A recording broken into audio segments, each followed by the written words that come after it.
ఇక bulletin details చూస్తే కర్ణాటక ముఖ్యమంత్రి పదవికి సిద్ధరామయ్య రాజీనామా చేస్తున్నారు. బెంగళూరులోని లోక్ సభ భవన్ కు ఆయన చేరుకుంటున్నారు. ఇక గవర్నర్ థావర్ చంద్ గెహ్లాట్ అందుబాటులో లేరు. దీంతో ఆయన కార్యదర్శికి రాజీనామా లేఖను సమర్పించనున్నారు సిద్ధరామయ్య. ఆయన వారసుడిగా సీఎం పీఠాన్ని అధిష్ఠించనున్న డీకే శివకుమార్ కూడా సిద్ధు వెంట లోక్ భవన్ కు వెళ్లారు.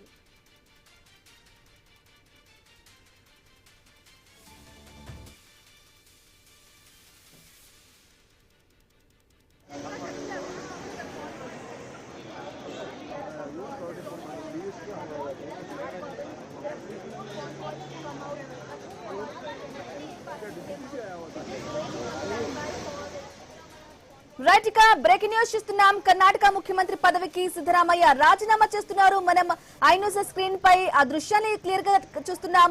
కాన్వాయ్లు బయలుదేరాయి. సిద్ధరామయ్యతో పాటు డీకే శివకుమార్ కూడా ఆయన వెంట ఉన్నట్లుగా అయితే తెలుస్తోంది. బెంగళూరులోని లోక్ భవన్ కు ఆయన అయితే చేరుకున్నారు. గవర్నర్ థావర్ చంద్ గెహ్లాట్ అందుబాటులో లేరు. ఇక దీంతో ఆయన కార్యదర్శికి రాజీనామా లేఖను సమర్పించనున్నారు సిద్ధరామయ్య. అయితే ఆయన వారసుడిగా సీఎం పీఠాన్ని అధిష్ఠించనున్న డీకే శివకుమార్ కూడా కాన్వాయ్ లో సిద్ధు వెంట ఉన్నట్లుగా కూడా తెలుస్తోంది. ఎట్టకేలకు ఒక ఉత్కంఠకైతే తెరపడబోతోంది. ఇక కాసేపట్లో గవర్నర్ ఆమోదంతో ఒక ఉత్కంఠకు తెరపడే అవకాశం అయితే కనిపిస్తోంది. కర్ణాటక ముఖ్యమంత్రి పదవికి సిద్ధరామయ్య రాజీనామా అయితే చేస్తున్నారు. కాన్వాయ్స్ బయలుదేరాయి లోక్ భవన్ కు. లోక్ భవన్ లో కాన్వాయ్స్ బయలుదేరడంతో ఆయన వెంట సిద్ధరామయ్య వెంట డీకే శివకుమార్ కూడా ఉన్నట్లు అప్డేట్ అయితే అందుతోంది. బెంగళూరులోని లోక్ భవన్ కి అయితే చేరుకున్నారు. గవర్నర్ థావర్ చంద్ గెహ్లాట్ అందుబాటులో అయితే లేరు. ఇక దీంతో ఆయన కార్యదర్శికి లేఖను సమర్పించే అవకాశం అయితే ఉంది సిద్ధరామయ్య. ఆయన వారసుడిగా సీఎం పీఠాన్ని అధిరోహించనున్నారు డీకే శివకుమార్. అయితే డీకే శివకుమార్ కూడా సిద్ధు వెంట ఉన్నట్లుగా కూడా తెలుస్తోంది. డీకేకు లైన్ క్లియర్ అయినట్లుగా తెలుస్తోంది. మొత్తం మీద బెంగళూరు లోక్ భవన్ కు చేరుకున్నారు సిద్ధరామయ్య. రైట్, గా ఇదే విషయానికి సంబంధించి లేటెస్ట్ అప్డేట్స్ అందించడానికి మా ప్రతినిధి గణేష్ ఫోన్ ద్వారా అందిస్తారు. గణేష్, చెప్పండి, ల్యాండ్ క్లియర్ అయిపోయింది. డీకే శివకుమార్ కి కర్ణాటక ముఖ్యమంత్రి పదవికి సిద్ధరామయ్య రాజీనామా చేసి గవర్నర్ కి సమర్పించేందుకు కాన్వాయ్ లో బయలుదేరినట్లుగా కూడా తెలుస్తోంది. అయితే గవర్నర్ అందుబాటులో లేకపోవడంతో ఆయన కార్యదర్శి కూడా లేఖను సమర్పించనున్నట్లుగా తెలుస్తోంది. అప్డేట్స్ ఏంటి గణేష్? కర్ణాటక రాజకీయాల్లో మార్పు సిద్ధమవడం జరిగింది. తన రాజీనామా లేఖను కర్ణాటక ముఖ్యమంత్రి సిద్ధరామయ్య ఇప్పటికే సిద్ధం చేశారు. సిద్ధం చేసినటువంటి రాజీనామా లేఖను లోక్ భవన్ అంటే గవర్నర్ కు అందించేందుకు లోక్ భవన్ కి వెళ్తూ ఉన్నారు. ఇదే క్రమంలో 3 గంటలకి అపాయింట్మెంట్ కోరారు. కానీ గెహ్లాట్ అందుబాటులో లేకపోవడం, ఆయన ముంబై వెళ్లడం కుటుంబంతో కలిసి రేపు అందుబాటులో వచ్చేటువంటి అవకాశాలు కనిపిస్తున్నాయి. ఇదే క్రమంలో ఆయన అందుబాటులో లేని సందర్భంలో ఆ గవర్నర్ కార్యదర్శికి తన రాజీనామా లేఖను ఇచ్చేటువంటి అవకాశం కనిపిస్తుంది. గవర్నర్ వచ్చిన తర్వాత ఆమోదంతో డీకే శివకుమార్ కు లైన్ క్లియర్ అయ్యేటువంటి అవకాశం కనిపిస్తుంది. ప్రస్తుతం అయితే కేంద్ర కాంగ్రెస్ పార్టీ యొక్క ఆదేశాలతో సిద్ధరామయ్య రాజీనామాకైతే సిద్ధపడ్డారు. రాజీనామా లెటర్ ను కూడా ఇప్పటికే ప్రిపేర్ చేశారు. గవర్నర్ కి అందించిన తర్వాత, ఆమోదించిన తర్వాత కాంగ్రెస్ రాజకీయాల్లో మరొక కొత్త సీఎం ను కర్ణాటక ప్రజలు చూడబోతున్నారు. ఇప్పటికే గతంలో ఇచ్చినటువంటి పవర్ షేరింగ్ ఏదైతే ఉందో దానికి అనుగుణంగానే సిద్ధరామయ్య కాంగ్రెస్ పార్టీ అధిష్టానానికి అనుగుణంగానే ప్రస్తుతం రాజీనామా చేస్తున్నట్లుగా అయితే ఇప్పటికే అధికారికంగా ప్రకటించారు. బ్రేక్ఫాస్ట్ మీటింగ్ కూడా ఏర్పాటు చేశారు. తన మంత్రివర్గం ఏదైతే ఉందో తన మంత్రివర్గంతో కలిసి కాసేపు గడిపారు. ఆ తర్వాత 45 నిమిషాల పాటు డీకే శివకుమార్ తో ఏకాంతంగా సిద్ధరామయ్య మాట్లాడారు. అయితే వీరిరువురు కూడా సుముఖతతోనే ముందుకు వెళ్తున్నారు. ఇష్టపూర్వకంగానే పవర్ షేరింగ్ జరుగుతుంది. ఈ డీకే శివకుమార్ ఈ 3 ఏళ్లలో ఏ విధంగా సిద్ధరామయ్యకు సహకరించారో అదే విధంగా డీకే శివకుమార్ కూడా సిద్ధరామయ్య సహకరిస్తానని చెప్పి అధికారికంగా ప్రకటించారు. అయితే డీకే శివకుమార్ సీఎం అయ్యేటువంటి అవకాశం 2-3 రోజులు లేట్ అయ్యేటువంటి అవకాశం కనిపిస్తుంది. ఎందుకంటే ప్రస్తుతం సిద్ధరామయ్య తన రాజీనామా చేసేందుకు సిద్ధపడి లోక్ భవన్ కు వెళ్ళినప్పటికీ కూడా ఆ గవర్నర్ అందుబాటులో లేకపోవడం, ఆ కార్యదర్శికి ప్రస్తుతం రాజీనామా లేఖ సమర్పించిన తర్వాత గవర్నర్ తిరిగి మళ్ళీ కర్ణాటక బెంగళూరు లోక్ భవన్ కు వచ్చిన తర్వాత ఆ రాజీనామా లేఖను అంటే ఆమోదిస్తే దాని తర్వాత డీకే శివకుమార్ కు లైన్ క్లియర్ అయ్యి ఆయన సీఎం గా ప్రమాణ స్వీకారం చేసేటువంటి అవకాశం కనిపిస్తుంది. ప్రస్తుతానికైతే రాజీనామాకు సిద్ధరామయ్య సిద్ధమయ్యారు.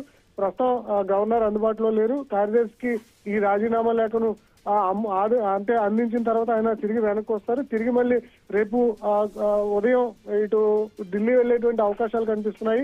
సోనియా గాంధీ రాహుల్ గాంధీతో రేపు మధ్యాహ్నం నుంచి సిద్ధరామయ్య భేటీ అవుతారన్న సంకేతాలు కనిపిస్తున్నాయి. ఎందుకంటే ఇప్పటికే సీఎం అభ్యర్థిగా రాజీనామా పత్రం అందించిన తర్వాత తన మంత్రివర్గ మార్పు ఏదైతే ఉంటుందో కొత్త మంత్రివర్గ మార్పు అంటే అనేది చేపట్టడం జరుగుతుంది డీకే శివకుమార్. అందులో తన వర్గానికి సంబంధించినటువంటి వ్యక్తులకు మంత్రి పదవులు కేటాయించాలని చెప్పి ఒత్తిడి తెచ్చే విధంగా సిద్ధరామయ్య ప్రయత్నం చేస్తున్నారు. ఇప్పటికే తన కుమారుడికి కర్ణాటక డిప్యూటీ సీఎం ఇవ్వాలని పట్టుబడుతున్నారు. ఈ సిద్ధరామయ్య పట్టుబట్టేటువంటి అంశాలకు అటు సోనియా గాంధీ, రాహుల్ గాంధీ, మల్లికార్జున్ ఖర్గే వీళ్ళంతా కూడా సుముఖతంగానే ఉన్నట్లు తెలుస్తుంది.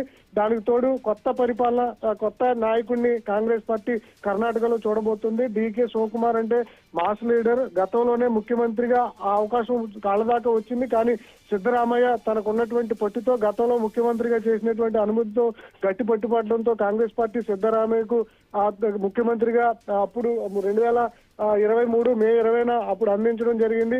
కానీ తిరిగి మళ్ళీ ఏదైతే 2.5 ఏళ్ల అనుకున్నప్పటికీ కూడా ఆయన ఇంకా సీఎం పదవి లేకుండా మరో 6 నెలలు పొడిగించుకుంటూ వచ్చారు. కానీ డీకే శివకుమార్ తిరిగి మళ్ళీ ప్రయత్నాలతో ఆయనకి సీఎం పదవి వరించబోతుంది. ఏదైతే కేంద్ర ఆదేశాలతో ఇప్పటికే సిద్ధరామయ్య రాజీనామా చేసేందుకు సిద్ధమయ్యారు. ఉదయం బ్రేక్ఫాస్ట్ లోనే ఒక ప్రశాంతమైనటువంటి వాతావరణంలో కర్ణాటక రాజకీయాలు అయితే మార్పు చెందుతున్నట్లు సంకేతాలు కనిపించాయి. దానికి అనుగుణంగానే ఇప్పటికే సిద్ధరామయ్య లోక్ భవన్ కు వెళ్లిన తర్వాత తన రాజీనామాను అందించిన తర్వాత కర్ణాటక రాజకీయాల్లో పూర్తిగా మార్పు చెందినట్లుగా మనం భావించాల్సి ఉంటుంది. అయితే గవర్నర్ అందుబాటులో లేకపోవడంతోనే సీఎం ప్రమాణ స్వీకారం కొంత 1-2-3 రోజులు ఆలస్యమయ్యేటువంటి అవకాశం కనిపిస్తుంది. ప్రస్తుతానికైతే సిద్ధరామయ్య లోక్ భవన్ కి చేరుకుని కార్యదర్శికి తన రాజీనామాను ఆమోదించాలని చెప్పి తన రాజీనామా పత్రాన్ని కార్యదర్శికి అందించేటువంటి సూచనలు ప్రక్రియలు అయితే కొనసాగుతున్నాయి. అయితే గణేష్, గవర్నర్ లేకపోవటం కేవలం ఆయన పర్యటనలో ఉండడం వల్లనే ఇలా జరిగిందనుకోవాలా, లేదంటే ఇక ఇతరత్ర కారణాలు ఏమైనా ఉన్నాయనుకోవాలంటారా గణేష్?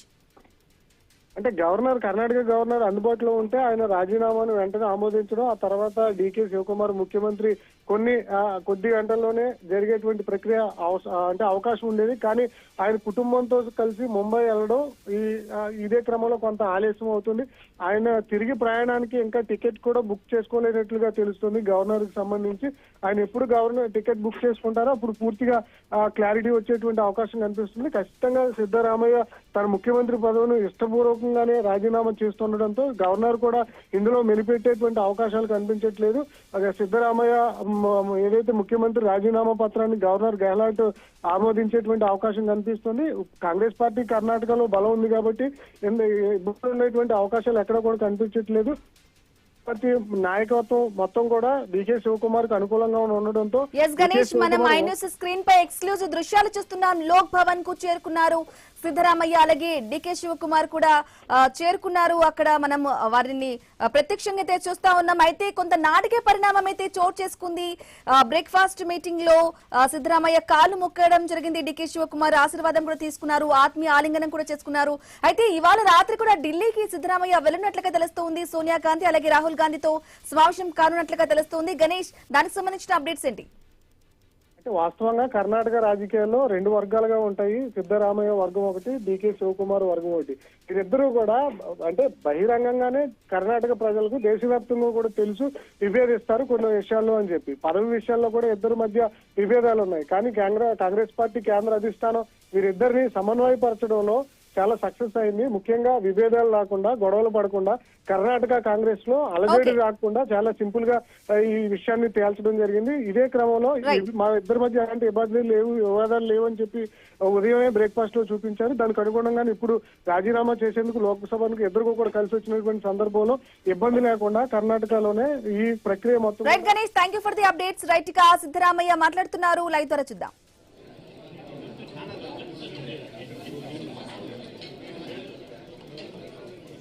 ಎಲ್ಲ ಮಾಧ್ಯಮದ ಸ್ನೇಹಿತರೆ,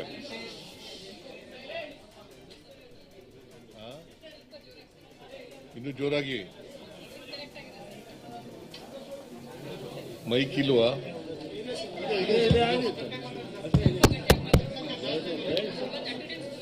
ಕೇಳಿಸ್ತಾ ಇದೆ ಎಲ್ರಿಗೂ? ಮಾಧ್ಯಮದ ಸ್ನೇಹಿತರೆ, ನಿಮ್ಮೆಲ್ಲರಿಗೂ ನಮಸ್ಕಾರ.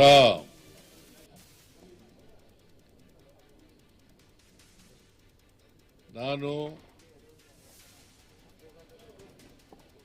ಮುಖ್ಯಮಂತ್ರಿ ಸ್ಥಾನಕ್ಕೆ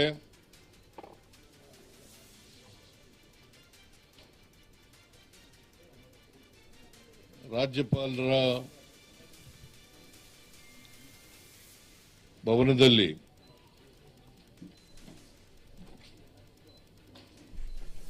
ರಾಜೀನಾಮೆಯನ್ನು ಸಲ್ಲಿಸಿದ್ದೇನೆ.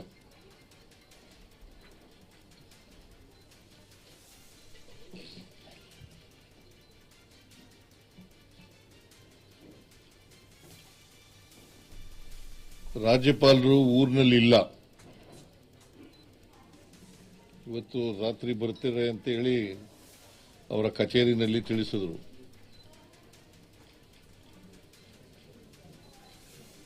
ಆದ್ದರಿಂದ ರಾಜೀನಾಮೆ ಪತ್ರವನ್ನ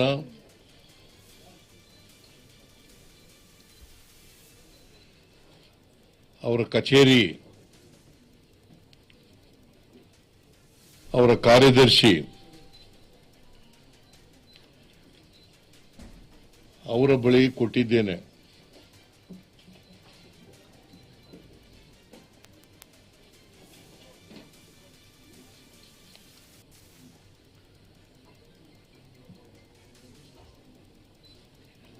ನಾನು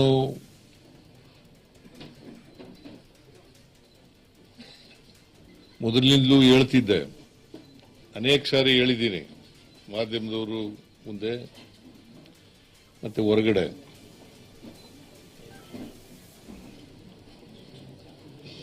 ಹೈಕಮಾಂಡ್ನವರು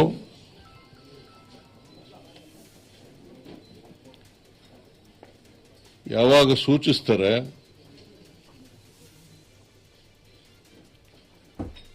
ಆವಾಗ ರಾಜೀನಾಮೆಯನ್ನು ಕೊಡುತ್ತೇನೆ ಅಂತ ಹೇಳಿದ್ದೆ. ಅದರ ಪ್ರಕಾರ ಮೊನ್ನೆ ಹೈಕಮಾಂಡ್ನವರು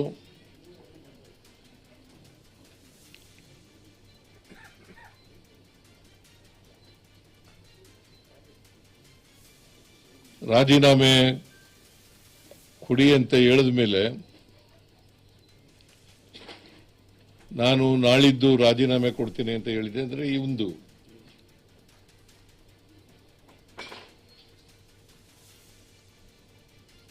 ಹಾಗಾಗಿ ಇವತ್ತು ರಾಜೀನಾಮೆಯನ್ನು ಸಲ್ಲಿಸ್ತಾ ಇದ್ದೇನೆ.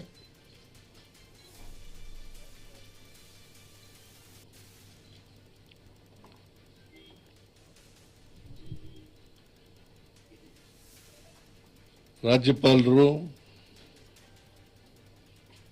ನನ್ನ ರಾಜೀನಾಮೆ ಪತ್ರವನ್ನು ಅವರು ಬಂದ ಮೇಲೆ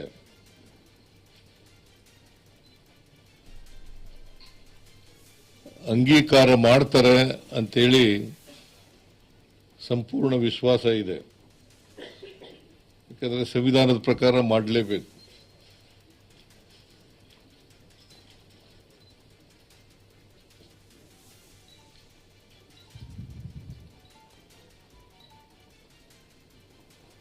ಅವರು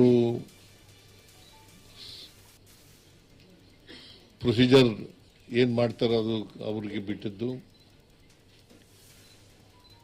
ಆದರೆ ಒಂದ್ಸಾರಿ ಮುಖ್ಯಮಂತ್ರಿಗಳು ರಾಜೀನಾಮೆ ಕೊಟ್ಟ ಮೇಲೆ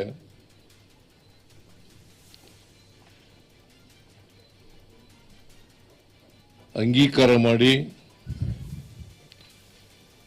ಮುಂದಿನ ಮುಖ್ಯಮಂತ್ರಿಗೆ ಅವಕಾಶ ಮಾಡಿಕೊಡ್ಬೇಕಾಗಿರ್ತಕ್ಕಂಥದ್ದು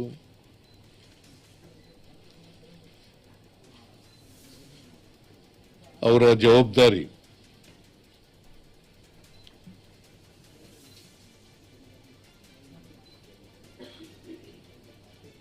ನಮ್ಮ ಪಕ್ಷ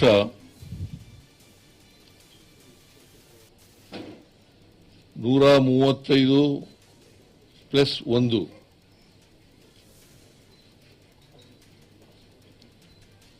ಸ್ಥಾನಗಳನ್ನು ನಾವು ಪಡೆದಿದ್ದೇವೆ.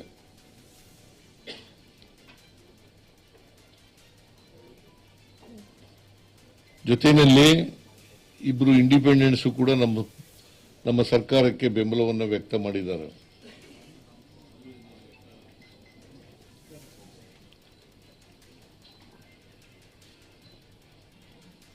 ಅದರಿಂದ ನಾವು ಸಂಪೂರ್ಣ ಬಹುಮತದಲ್ಲಿದ್ದೇವೆ.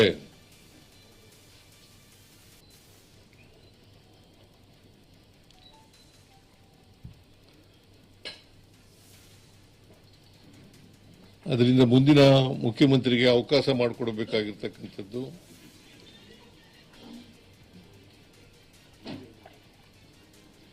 ಸಂವಿಧಾನಬದ್ಧವಾಗಿದೆ ಅಂತಕ್ಕಂಥ ಮಾತುಗಳನ್ನು ಈ ಸಂದರ್ಭದಲ್ಲಿ ಹೇಳಲಿಕ್ಕೆ ಬಯಸ್ತಾ ಇದ್ದೇನೆ.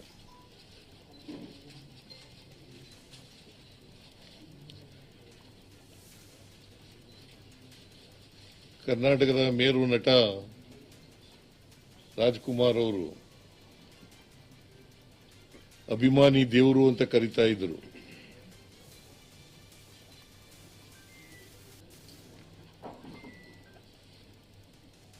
ನಾನು ರಾಜಕಾರಣಿ.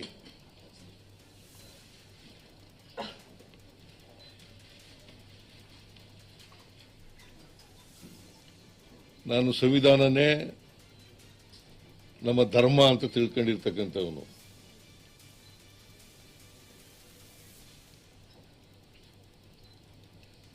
ಮತದಾರರೇ ನಮ್ಮ ಅಭಿಮಾನಿ ದೇವರು.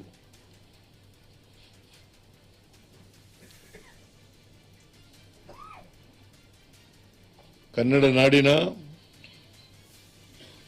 ಕರ್ನಾಟಕದ 7 ಕೋಟಿ ಜನಸಂಖ್ಯೆ ಸೇವೆ ಮಾಡತಕ್ಕಂಥ ಅವಕಾಶ ನನಗೆ ಸಿಕ್ಕಿತ್ತು. 2 ಬಾರಿ ಮುಖ್ಯಮಂತ್ರಿ ಆಗ್ತಕ್ಕಂಥ ಅವಕಾಶ ಸಿಕ್ಕಿತ್ತು.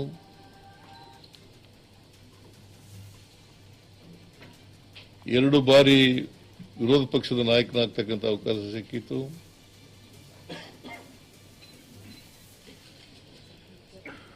ಈ ಅವಕಾಶವನ್ನು ಒದಗಿಸಿಕೊಟ್ಟಂತ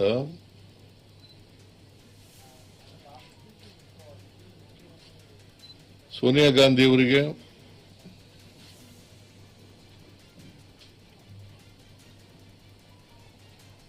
ರಾಹುಲ್ ಗಾಂಧಿ ಅವರಿಗೆ,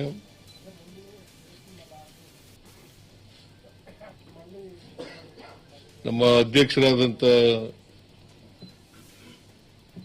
ಮಲ್ಲಿಕಾರ್ಜುನ ಖರ್ಗೆ ಅವರಿಗೆ,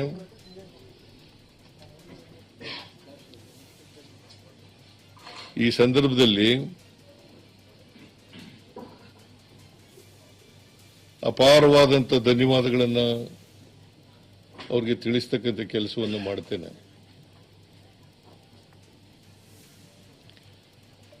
ನಾನು ಕಾಂಗ್ರೆಸ್ ಸೇರಿದ್ದು 2006.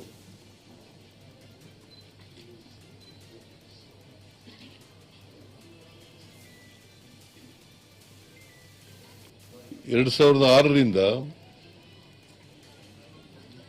ಕಾಂಗ್ರೆಸ್ಸಿನ ಕಾರ್ಯಕರ್ತರು, ಎಲ್ಲ ಕಾಂಗ್ರೆಸ್ಸಿನ ಮುಖಂಡರುಗಳು, ಶಾಸಕರು, ಲೋಕಸಭಾ ಮತ್ತು ರಾಜ್ಯಸಭಾ ಸದಸ್ಯರು,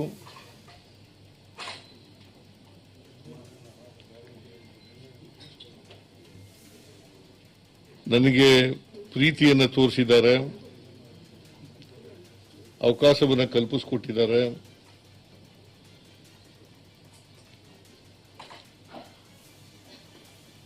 ಅವರೆಲ್ಲರಿಗೂ ಕೂಡ ಈ ಸಂದರ್ಭದಲ್ಲಿ ಧನ್ಯವಾದಗಳನ್ನು ಹೇಳಲಿಕ್ಕೆ ಬಯಸ್ತಾ ಇದ್ದೇನೆ.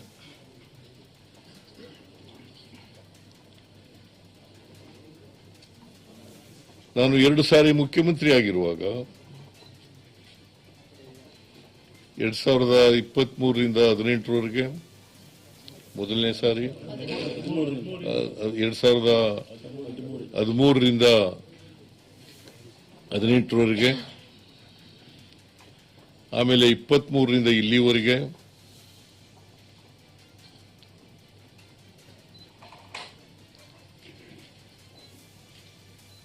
ಈ ಸಂದರ್ಭದಲ್ಲಿ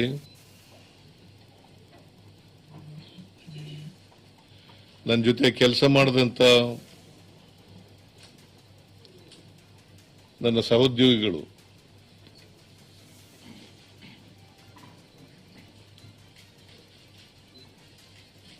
ಅವರು ಎಲ್ಲ ರೀತಿಯಲ್ಲೂ ಕೂಡ ಬೆಂಬಲವನ್ನ, ಸಹಕಾರವನ್ನ ಪ್ರೀತಿಯನ್ನ ನನ್ನ ಮೇಲೆ ವ್ಯಕ್ತ ಮಾಡಿದ್ದಾರೆ. ಅದಕ್ಕಾಗಿ ನಾನು ಯಾವಾಗಲೂ ಕೂಡ ಚಿರಋಣಿಯಾಗಿರ್ತೇನೆ ಅಂತಕ್ಕಂಥ ಮಾತುಗಳನ್ನ ಈ ಸಂದರ್ಭದಲ್ಲಿ ತಿಳಿಸಲಿಕ್ಕೆ ಬಯಸ್ತಾ ಇದ್ದೇನೆ.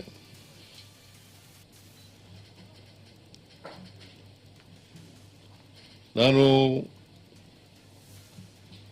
ಹಳ್ಳಿಗಾಡಿನಿಂದ ಬಂದಂತವನು.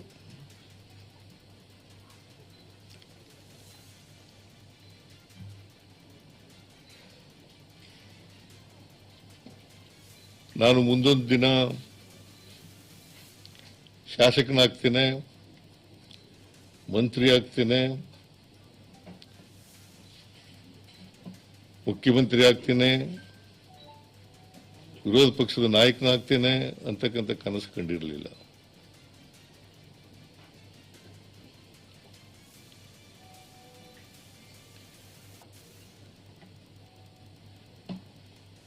ನಾನು ರಾಜಕಾರಣಕ್ಕೆ ಬಂದದ್ದು ಆಕಸ್ಮಿಕ.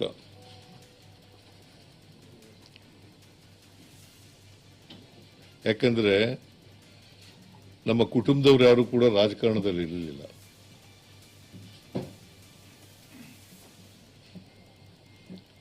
ನಮ್ಮ ತಂದೆ ತಾಯಿಗಳಾಗಲಿ ಅಥವಾ ಇನ್ಯಾರೇ ನಮ್ಮ ಕುಟುಂಬಕ್ಕೆ ಸಂಬಂಧಪಟ್ಟಂತವರು ಯಾರು ಕೂಡ ರಾಜಕಾರಣದಲ್ಲಿ ಇರಲಿಲ್ಲ.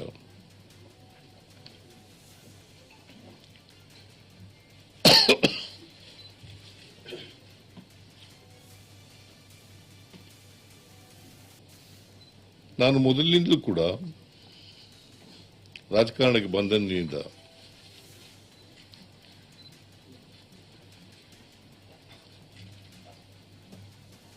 ಬುದ್ಧ, ಬಸವ, ಬಾಬಾ ಸಾಹೇಬ್ ಅಂಬೇಡ್ಕರ್, ಗಾಂಧೀಜಿ,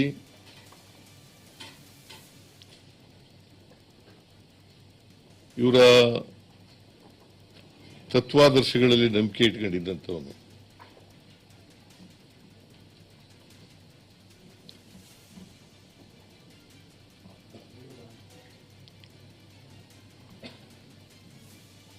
ಸಂವಿಧಾನದಲ್ಲಿ ಅಪಾರವಾದಂಥ ಗೌರವ ಇಟ್ಕೊಂಡಿರ್ತಕ್ಕಂಥವನು.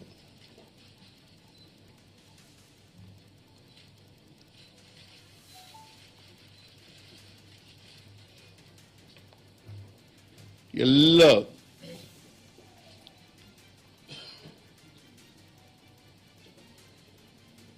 ಒಂದು ಕುಟುಂಬವಾಗಿ ಬಾಳಬೇಕು ಅಂತಕ್ಕಂಥದ್ರಲ್ಲಿ ನಂಬಿಕೆ ಇಟ್ಕೊಂಡಿರ್ತಕ್ಕಂಥವನು. ಯಾವುದೇ ಜಾತಿ, ಮತ, ಧರ್ಮ ಇಲ್ಲೇ ಇರ್ತಕ್ಕಂಥ ನಾವೆಲ್ಲರೂ ಕೂಡ ಒಂದು ಕುಟುಂಬವಾಗಿ ಬಾಳಬೇಕು ಅಂತಕ್ಕಂಥದ್ರಲ್ಲಿ ನಂಬಿಕೆ ಇಟ್ಕೊಂಡಿರ್ತಕ್ಕಂಥವನು. ಮತ್ತೆ ಆರ್ಥಿಕವಾಗಿ, ಸಾಮಾಜಿಕವಾಗಿ ಈ ದೇಶದ ಸಂಪತ್ತು, ಅಧಿಕಾರ ಎಲ್ರಿಗೂ ಸಮಾನವಾಗಿ ಹಂಚಿಕೆ ಆಗಬೇಕು ಅಂತಕ್ಕಂಥದ್ರಲ್ಲಿ ನಂಬಿಕೆ ಇಟ್ಕೊಂಡಿರ್ತಕ್ಕಂಥ.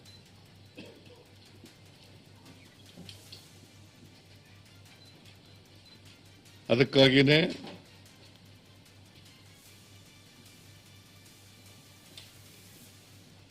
ಬುದ್ಧನ ವಿಚಾರ,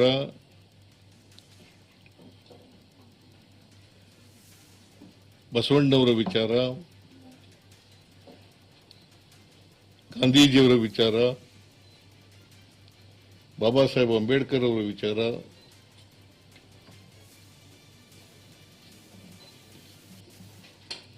ನಮಗೆ ಆದರ್ಶಪ್ರಾಯ.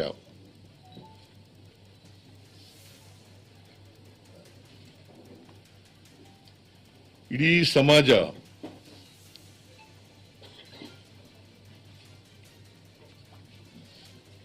ಕುವೆಂಪು ಅವರು ಹೇಳಿದಂತೆ ಸರ್ವ ಜನಾಂಗದ ಶಾಂತಿಯ ತೋಟ ಆಗಬೇಕು ಅನ್ನೋದ್ರಲ್ಲಿ ನಂಬಿಕೆ ಇಟ್ಕೊಂಡು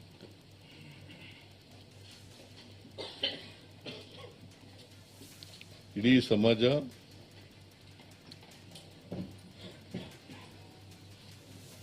ಸಮಾನತೆಯ ಸಮಾಜ ನಿರ್ಮಾಣ ಆಗಬೇಕು, ಸಮಾನ ಅವಕಾಶಗಳು ಎಲ್ರಿಗೂ ಸಿಗಬೇಕು,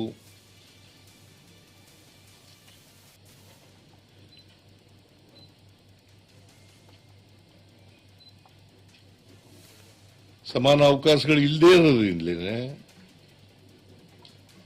ನಮ್ಮ ಸಮಾಜದಲ್ಲಿ ನಾವು ಅಸಮಾನತೆಯನ್ನು ನೋಡಲಿಕ್ಕೆ ಸಾಧ್ಯ ಆಗಿರ್ತಕ್ಕಂಥದ್ದು.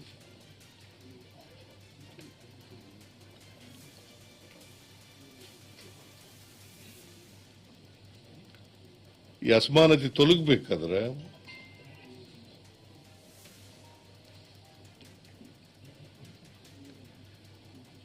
ಎಲ್ಲರಿಗೂ ಸಮಾನತೆಯ ಅವಕಾಶ ಸಿಕ್ಕಲೇಬೇಕು. ಅದಕ್ಕಾಗಿ ನಮ್ಮ ಮೊದಲನೇ ಅವಧಿನಲ್ಲಿದ್ದಂಥ ಸರ್ಕಾರ 2013ರಿಂದ 18 2023ರಿಂದ ಇಲ್ಲಿವರೆಗೆ ಇರ್ತಕ್ಕಂಥ ಸರ್ಕಾರ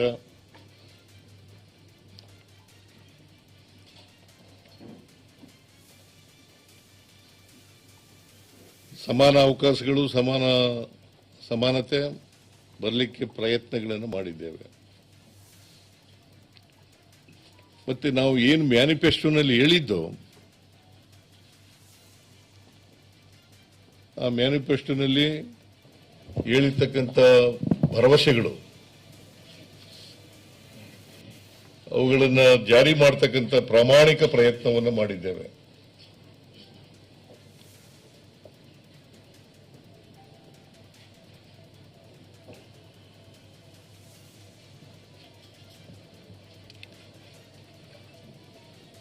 ಎರಡು 2013ರಿಂದ 18ರವರೆಗೆ ನಮ್ಮ ಮ್ಯಾನಿಫೆಸ್ಟೋ ಮೂಲಕ 165 ಭರವಸೆಗಳನ್ನು ಕೊಟ್ಟಿದ್ದೇವೆ.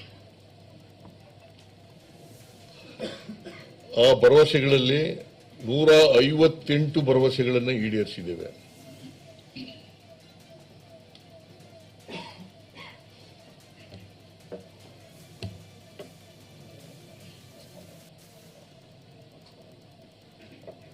ಆಮೇಲೆ 2023ರ ಮ್ಯಾನಿಫೆಸ್ಟೋ ಮೂಲಕ ಡಾಕ್ಟರ್ ಪರಮೇಶ್ವರ್ ಅಧ್ಯಕ್ಷರಾಗಿದ್ದರು, ಮ್ಯಾನಿಫೆಸ್ಟೋ ಕಮಿಟಿ ಅಧ್ಯಕ್ಷರಾಗಿದ್ದರು. ಆಗ ಸುಮಾರು 550ಕ್ಕೂ ಹೆಚ್ಚು ಭರವಸೆಗಳನ್ನು ಕೊಟ್ಟಿದ್ದು. ಅವುಗಳಲ್ಲಿ ಇಲ್ಲಿವರೆಗೆ ಸುಮಾರು 300 ಭರವಸೆಗಳನ್ನು ಈಡೇರಿಸಿದ್ದೀವಿ. ಸುಮಾರು 300 ಭರವಸೆಗಳನ್ನು ಈಡೇರಿಸಿದ್ದೀವಿ.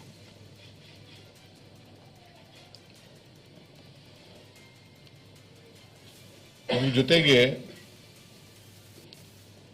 5 ಗ್ಯಾರಂಟಿ ಯೋಜನೆಗಳನ್ನು ಕೂಡ ಘೋಷಣೆ ಮಾಡಿದ್ದು.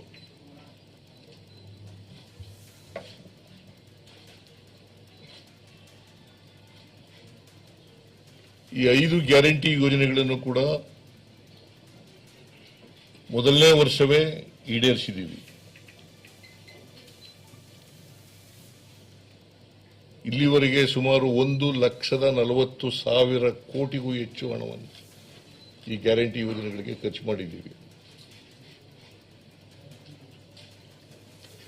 ನಾನು ಯಾಕೆ ಇವನ್ನೆಲ್ಲ ಪ್ರಸ್ತಾಪ ಮಾಡ್ತಾ ಇದ್ದೀನಿ ಅಂತಂದ್ರೆ, ನಾವು ಜನತೆಗೆ ಕೊಟ್ಟಂತ ಭರವಸೆಗಳನ್ನ,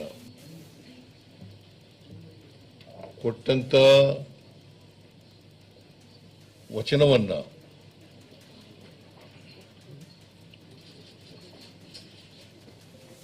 ಈಡೇರಿಸತಕ್ಕಂಥ ಪ್ರಾಮಾಣಿಕ ಪ್ರಯತ್ನವನ್ನು ಮಾಡಿದ್ದೇವೆ. ಮಾತಿಗೆ ತಪ್ಪಿಸ್ಕೊಳ್ತಕ್ಕಂಥ ಕೆಲಸವನ್ನು ಮಾಡಿಲ್ಲ.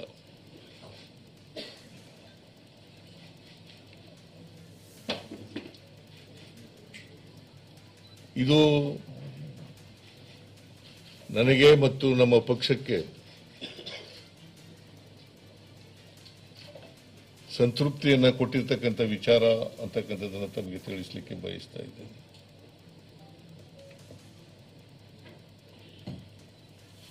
ನಮ್ಮ ಮೇಲೆ ಅಪಪ್ರಚಾರ ಮಾಡಿದ್ರು ವಿರೋಧ ಪಕ್ಷದವರು, including none other than Prime Minister of the country.